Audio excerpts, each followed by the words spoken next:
السلام علیکم ورحمۃ اللہ وبرکاتہ۔ آج کل ایک خبر جو ہے نا بہت بار بار جو ہے گروپوں میں بھی آ رہی ہے اور میڈیا پر بھی چل رہی ہے، اور لوگوں نے کہا جی اس کے اوپر جو ہے نا کومنٹس کریں، کافی سوالات بھی آئے اس کے متعلق۔ وہ ہیں جناب طارق جمیل حافظہ اللہ تعالی صاحب، جو کہ ایک مبلغ ہیں۔ آپ سب انہیں پہچانتے ہیں، جانتے ہیں۔ طارق جمیل صاحب نے رو رو کر اور بڑے غصے سے یہ گلے شکوے کیے کہ جی انہوں نے 50-55 سال تبلیغی جماعت میں لگانے کے بعد ان کو خطبہ دینے سے روک دیا گیا۔ اس پر وہ بڑے غصے میں آئے، بڑے نالاں ہوئے اور بڑے ان کے گلے شکوے تھے۔ یہ سب بھائیوں نے سنے اور سب ان کے ساتھ سمپتی بھی رکھتے ہیں۔ اس پر میں کومنٹس کرنے سے پہلے یہ بتاؤں گا کہ ہمارے استاد مولانا اسحاق رحمہ اللہ، جو کہ ہر مسلک کے علماء کی قدر کرتے ہیں، لیکن انہوں نے بھی طارق جمیل صاحب کی جو خطبات جمیل کتاب ہے نا، اس کو پڑھ لینے کے بعد اپنے ہی جمعے کے خطبے میں فرمایا کہ طارق جمیل صاحب کے اس خطبات جمیل میں ڈھونڈتا رہا، کوئی بات مجھے سچی نہیں ملی، جھوٹم جھوٹ جھوٹم جھوٹ۔ طارق جمیل صاحب ضعیف باتیں بہت زیادہ کرتے رہے ہیں، اب بھی کرتے ہیں، لیکن طارق جمیل صاحب کا یہ جو ڈاؤن فال ہوا ہے نا، وہ ان ضعیف باتوں کی وجہ سے نہیں ہوا۔ کسی وہابی کو، کسی بریلوی کو ان سے کوئی غرض نہیں تھی، وہ جتنے مرضی جھوٹے قصے کہانیاں سناتے رہتے تھے۔ چاپلوسی اور جو ان کی جو ہے نا زبان میں ایک ایسی چاشنی کہ لوگ ان کی طرف کھینچے چلے آتے، لیکن اندر ساری جھوٹی باتیں، جھوٹے قصے۔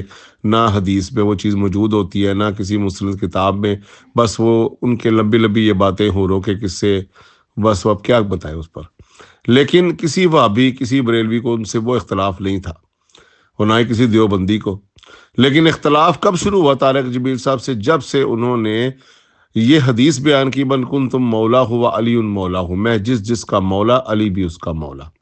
یہ حدیث کتب ستہ میں موجود ہے، یہ حدیث متواتر ہے، سب لوگ اس حدیث کو پہچانتے ہیں، مانتے ہیں۔ لیکن مجھے دکھ اس بات کا ہوا کہ طارق جمیل صاحب کو اپنی زندگی کے 40-45 برس لگا دینے کے بعد یہ حدیث نظر آئی، جبکہ ہم نے تو بچپن میں پڑھ لی تھی یہ حدیثیں۔ تو میں یہ پریشان تھا کہ طارق جمیل صاحب نے دنیا کے 6 بر اعظم میں گھوم لیا، 50 سال تبلیغ میں لگا دیے، اور نہ بچھونا تبلیغ، عالم دین، دنیا میں ڈنکے بج رہے ہیں، دیوبند میں ڈنکے بج رہے ہیں، حنفیوں کے جو ہے نا ماتھے کا جھومر بنے ہوئے ہیں، طارق جمیل کی کیسٹیں چل رہی ہیں، لیکن اس بیچارے نے حضرت علی کی فضیلت میں یہ حدیث زندگی کے آلموسٹ جو ہے نا 45 سال دے دینے کے بعد پڑھی۔ اور جب سے اس نے یہ حدیث پڑھی اور کہا کہ میں تو آج کے بعد علی کو مولا علی ہی کہوں گا، تب سے دیوبند کے جو ناسبی ذہنیت رکھنے والے لوگ تھے نا، انہوں نے ان کے ساتھ اختلاف کرنا شروع کر دیا۔ تو طارق جمیل صاحب کا ڈاؤن فال اسی دن سے شروع ہو گیا تھا، جب سے طارق جمیل صاحب نے اہل بیت کی محبت میں تقاریر، اہل بیت کی محبت میں آنسو بہانے شروع کیے، اہل بیت کی شہادت بیان کرتے ہوئے وہ جذباتی ہو جاتے تھے۔ جب سے طارق جمیل صاحب نے دیوبند میں اہل بیت کی محبت کا علم بلند کیا صحیح حدیثوں سے، تب سے لوگ ان کی مخالفت میں آگے، اپنے ہی لوگ ان کی مخالفت میں آگے، دیوبندی ہی ان کی مخالفت کرنے لگے۔ پھر آہستہ آہستہ انہوں نے دیکھا کہ یہ اہل تشیع سے بھی ملتے ہیں، ان کی مساجد میں بھی جاتے ہیں۔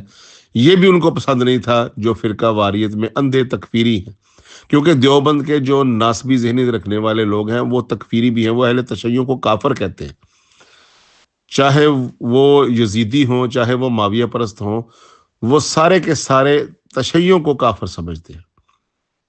تو لہٰذا طارق جمیل صاحب کا ڈاؤن فال اسی دن سے شروع ہو گیا تھا۔ بعد میں انہوں نے کچھ میڈیا پر آ کر عمران خان صاحب کی تعریف کر دی، جس سے حکومت کی نظروں میں بھی وہ بیکار ہو گئے، اور جو حکومت پرست ٹولہ تھا انہوں نے بھی ان کی جو ہے نا توہین اور تنقید شروع کر دی۔ تو اس وجہ سے طارق جمیل صاحب کے ساتھ ہمدردی ہمیں یہی ہے کہ اہل بیت کا اگر طارق جمیل صاحب نے نام لیا اور اس پہ ان کی مخالفت میں آئے، تو طارق جمیل صاحب کو حوصلہ رکھنا چاہیے۔ اہل بیت خود مظلوم گئے دنیا سے، علی کو قتل کیا گیا، حسن کو زہر دیا گیا، حسین کو ان کے رفقا سمیت کربلا میں قتل کر دیا گیا، اور تمام ائمہ اہل بیت، امام زین العابدین سے لے کر امام حسن عسکری تک، سب کو قید اور سب کو زہر دے کر کسی کو قتل کیا گیا، اور کسی کو قید میں ہی اپنی جان دینی پڑی۔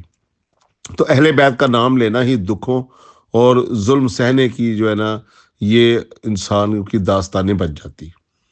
تو لہٰذا اہل بیت کا ساتھ دینے سے اللہ خوش ہوتا ہے، اللہ کے رسول خوش ہوتے ہیں، دنیا اور آخرت میں عزت ملتی ہے۔ لیکن جو تکفیری اور جو دین فروش لوگ ہیں ان کے ہاں آپ کی قدر نہیں ہوگی۔